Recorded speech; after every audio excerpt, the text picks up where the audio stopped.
গণভোটে সবাইকে অংশ নেওয়ার আহ্বান জানিয়ে প্রধান উপদেষ্টা ডক্টর মোহাম্মদ ইউনূস বলেন, এর মাধ্যমে বাংলাদেশের সংস্কার ত্বরান্বিত হবে। সকালে Gulshan model high school and college কেন্দ্রে ভোট শেষে সাংবাদিকদের কথা জানান তিনি। সিলন টি রপ্তানিতে শীর্ষে। বলেন, আজ আনন্দের দিন, নতুন বাংলাদেশের জন্মদিন। দেশব্যাপী এই জন্মোৎসব পালন করা হবে। প্রতিটি পদে নতুন বাংলাদেশ গড়ার সুযোগ সৃষ্টি হচ্ছে বলেও জানান প্রধান উপদেষ্টা।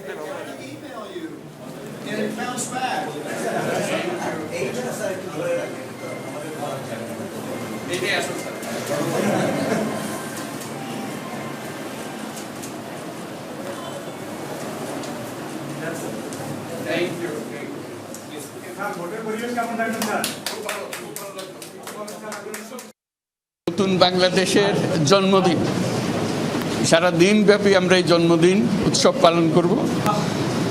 এটার মাধ্যমে আজকে যে প্রক্রিয়া এখান থেকে শুরু হলো, এর মাধ্যমে আমরা অতীতকে বর্জন করলাম। যেসব দুঃস্বপ্নময় অতীত ছিল সেই অংশ আমরা সম্পূর্ণরূপে বর্জন করলাম। আজকের থেকে আমরা প্রতিটি পদে নতুন বাংলাদেশ সৃষ্টি করার সুযোগ পেলাম। আজকে জন্মদিন পালন করি, আমরা সারাদিন ব্যাপী উৎসব করি, সবাই মিলে জাতি সবাই মিলে উৎসব করি, এবং এটা নিশ্চিত হবে গণভোটটা দিয়ে।